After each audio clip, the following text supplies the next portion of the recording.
Maganda rin gabi, ka-Legit Africans. Welcome back po dito sa akin channel. Andito na naman po kayo sa Gandara SRU para makinig na atin pong latest update and fresh happenings about sa TVJ, Itbulaga, and sa loob at labas ng showbiz. So for tonight's video, ang ating pong pag-uusapan ay patungkol po dito sa naging komento ni Tito Sen ka-Legit Africans. So meron po lumabas na article patungkol po dito at meron pong isang malaking supalpal para po sa Tape Inc.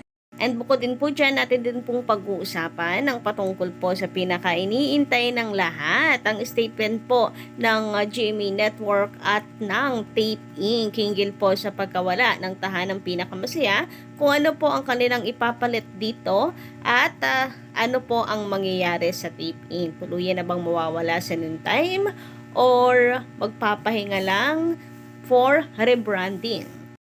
But before that, sa mga hindi pa po nakaka-subscribe sa akin channel, maaari po ninyong pindutin ang subscribe button and notification bell para maging updated kayo sa mga susunod nating mga balita.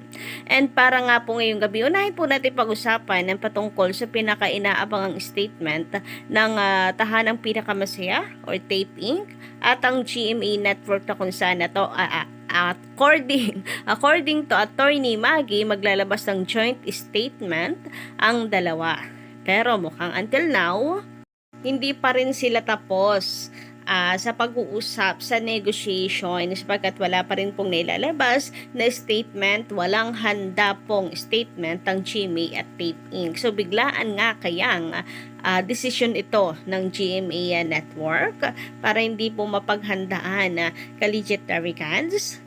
Pero balita po natin ay nakaset na ang papalit pong programa, nakapag-adjust or mag-a-adjust na rin ang oras ang abot kamay na pangarap. So meaning tuloy na tuloy ang ending po ng tahanang pinakamasaya.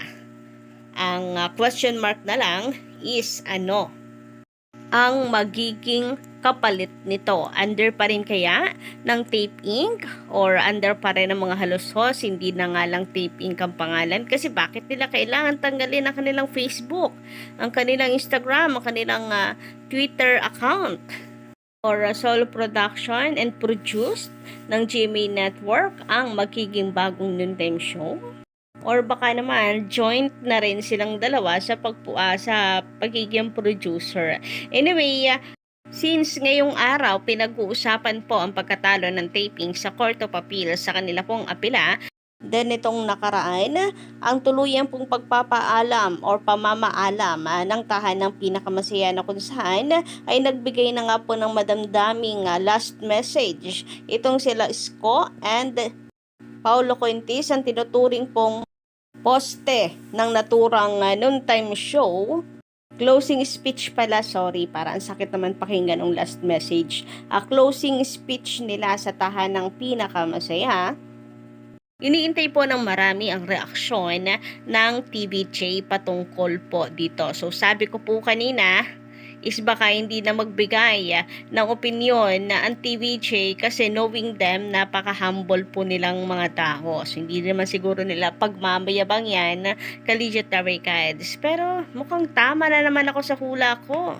Sapagkat ayon po kay Tito Sen, ay no comment daw siya sapagkat hindi naman daw po sila kagaya ng Tape Inc. So, parang halos lahat ng hula ko nagkakatotoo, ka-Legit Africans. No, sabihin ko rin kaya na mawawala na sa noontime forever ang taping baka magkatotoo rin. Charis.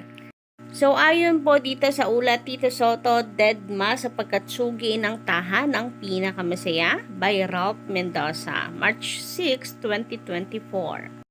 Inabangan daw ng madla ang reaksyon ng Itbulaga host na sina Tito Soto, Vic Soto at Joey De Leon sa pamamaalam ng katapat nitong noontime show na tahanang pinakamasaya. Matatandaang nagsimulang umugong ang balitang matsutsugi ang naturang noontime show noong Sabado, Marso 2. Kapansin-pansin kasi ang tila pananamlay ng mga host sa kanilang final or finale spills. Kinumpirma naman ng Asia's King of Talk, Boy Abunda, ang tungkol dito. Sa isang episode ng Christy Per Minute, Noong Lunes, March 4, inulat ni showbiz columnist Christopher Min ang komento ni Tito sa nangyari. Ang dami-daming nagtatanong ngayon, anong masasabi ngayon ng Tito Vic and Joey? Nawala na ang programang ng agaw sa kanila ng titulo. Lahat ni Christy.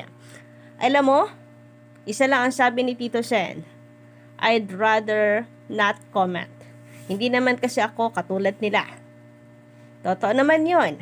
Napakatotoo. Mula sa puso po yan, aniya. Samantala, dahil naman po dito ka-legit Ricards sa sinabi ni Tito Sen, hindi maiwasan ng mga netizen na magkomento ng isang malaking supalpal daw para po sa Tape Inc. ito. Always daw po kasi nagpapahayag ang Tape Inc. ka-legit Ricards, yung tipong nayayabangan na po ang iba. Like yung tungkol sa sinabi ni Attorney Maggie na parang itinanim pa daw sa utak ng mga tao na mandaraya ang TVJ or niluto po ni Attorney Buko ang laban na sa RTC dahil alam na nito na January daw lalabas ang resulta. And yung hindi daw po pagpili ng mga salita, lalo na doon sa kanilang apela na ipinasa, na kung saan ay parang pangbabastos at hindi po paggalang sa naging desisyon ng korte ang ginawa ng Tape Inc. Opot nandun daw ang pag-apela, pero nawa ay pumili daw po naman sana ng mga words na gagamitin. So ilan lamang po yan sa sinasabi ng mga netizens na malaking supalpal po, pasimpleng supalpal ng TVJ sa Tape Inc. na kung saan hindi naman daw sila kagaya nila. Sabi pa po dito sa article, magmula raw kasi nang umalis ang TVJ sa Tape Inc. noong nakaraang taon, wala raw ibang narinig ang kabilang kampo mula sa mga ito. Inilaban lamang daw ng mga ito ang kanilang karapatan para sa titulong Itbulaga. Matatanda ang nagkaroon ng problema sa pagitan ng TVJ at Tape Inc. na producer ng Itbulaga. Pati dito producer ang sinabi, producer ng Itbulaga, hindi may-ari ng Itbulaga. Ang laki rin ng difference, no, kapag ka iyong i-define yung producer at may-ari. Samantala, dumako naman po tayo ngayon sa pagbabasa ng mga komento. Sabi dito ni Joy Ellen Gonzalez, binibigyan pa ng chance ng GMA ang Tape Inc. na makabayad kasi hindi makakabayad kung wala silang pagkakakitaan sa industriya. Baka susubukan ng GMA at Tape mag-collab till end ng contract ng Tape Inc. sa GMA. Kung papatok yung collab nila, baka pwede renew. Ay, may sense. Pwede, no? Kasi hindi pa naman end of contract ng Tape Inc. hanggang December pa ang kanilang kontrata sa GMA Network. Patungkol naman sa wala mapagkakakitaan. Pag nawala na po ang Tape Inc. sa noon time, hindi makakabayad ang utang, imposible. Kasi ang alam po ng lahat ng mga tao, mga businessman, ang mga halusos. Bukod po sa politika, meron for sure pa rin pong mga business yan. Samantala, ayon naman kay Sir Lipsper Fernandez, ano ba ang mag-iiba kung yan pa din ang mga host na walang sinabi? Sa tingin nyo, tatangkilikin kayo? Kahit ilagay niya si Alden, si Julian at si Barbie. Bakit? Bagaling ba sila mag-host para mapatumba ang TVJ? Kahit magpalit pa kayo, TVJ lang sa kalam.